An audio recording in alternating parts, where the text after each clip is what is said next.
So today we're talking about boosting. Now, it's not the kind of boosting you're thinking about, okay? Because I don't know about you, but whenever the clocks go back, I have difficulty because I like to keep my routine, especially being as old as I am, because I'm like in my 50s now. So I actually find that I wake up at 3:30 for some weird reason, and I need to crash around 8:30 at night. So I wanted to actually share with you the 10-minute rule that we all ignore, okay? Have you ever kind of felt that burning desire just to keep pushing through, soldier on, and just keep hustling, even when your brain is screaming for a breather? Trust me, I've been there so many times, especially when I used to run my educational business in Kensington. We kind of always want to squeeze out every drop of productivity from our days. And often the last thing we ever want to do is actually, do nothing. I don't know about you, but I find doing nothing actually, impossible unless I'm sleeping. But what if I told you that the real secret to actually boosting your productivity is not actually grinding harder, but actually quite the opposite? And I learned this from a very, very, very clever person. So I listened to them because they always seem to have loads of energy. And they used to work less than me as well and seem to get ahead faster. So taking a strategic 10-minute break. Yeah, you heard that right.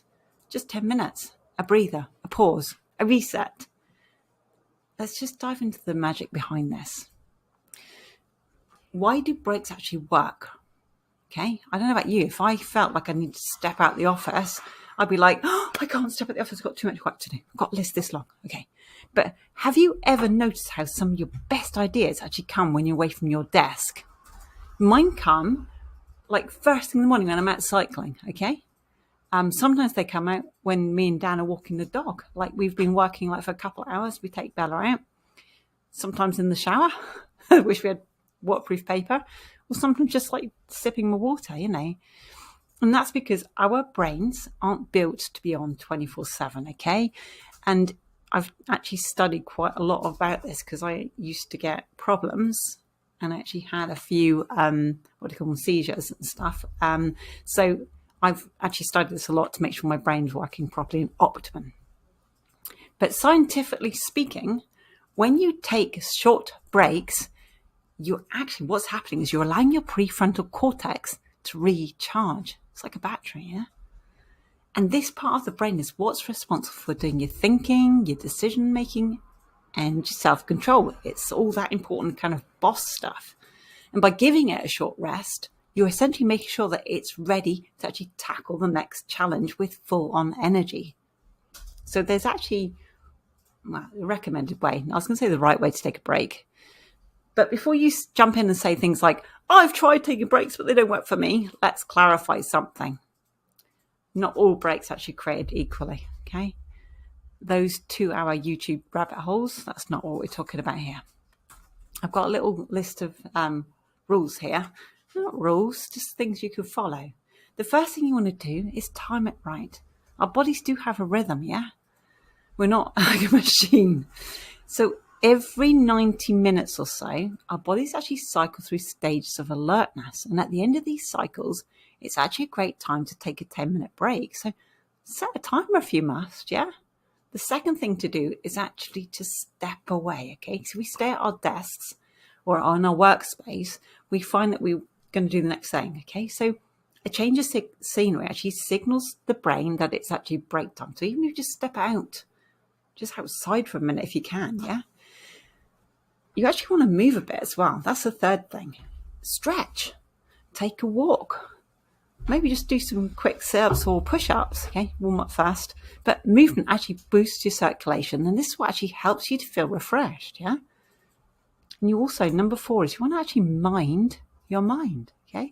So you actually want to avoid picking up your phone to jump on social media or picking up your phone and diving into another task just on a different thing, The idea is actually to give your mind a break, not just to switch its attention. So pay attention to this. It's really, really important. So how you can spend those 10 minutes? Well, one of the cool things you could do is deep breathing. You inhale deeply for a count of 4. You hold for 4. And then you exhale for 4. And the incredible thing is about that is not only it calms your mind, but it actually helps to oxygenate your brain, okay? So you're actually giving it a boost by doing this, okay?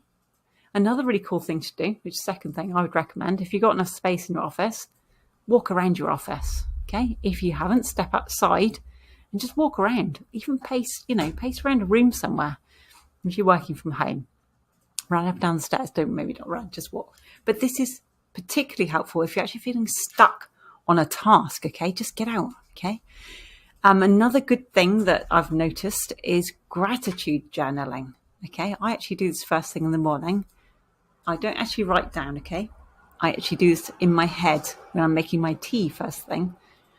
That's because I've got a lot of cats outside waiting for the breakfast. I no longer write things down. Okay, but just take a minute to actually jot down 3 things you're grateful for, or say them out loud if you're by yourself. You don't want to write things down. But shifting that focus to positivity can actually change your entire outlook on what your day looks like. I don't know about you, but I feel I've got so much to be grateful for. We have so much. I mean, if you compare what we have to different countries, we're so lucky. Yeah. 4th thing is something that I learned a long time ago, and I'm so grateful for this as well, is actually visualization. If you actually close your eyes and visualize completing your tasks successfully, it actually gets your brain primed, and it's like a mental rehearsal for the actual success you're about to achieve. The 5th thing is actually to daydream. Yes, you have official permission to daydream. It's better than picking up your phone and getting lost down a rabbit hole. Let your mind wander. You'll be actually really surprised at how many ideas pop up. So keep a bit of paper near you just in case you get that stellar idea that you think, oh, wow, that's the thing. That's what I've been looking for. Now I've got a final thought here. Remember, you want to, these breaks they're actually aimed to rejuvenate so that you can return to your tasks in about 10 minutes with a clear mind, but with renewed energy. So the next time you feel that urge to push through that fatigue, and this is what I'm talking about, pause, step back, and then embrace the power of the 10-minute break, because you will find that you'll be more productive. And because sometimes just doing nothing for 10 minutes, if only for that short while, is the most productive thing to do, and you find that you actually have a better day because of it. Okay, I hope that's helpful. Now, if you want the list that I have here, I can send that over to you. I actually send it to anyone who works with us if they're finding that they're stuck and overwhelmed, because it's a crazy thing. It's actually called the Ultradian Rhythm. So if you want to look that up, the Ultradian Rhythm, it's really handy. It's been something that's been studied for a long time. Okay, cheers, guys. Hope that was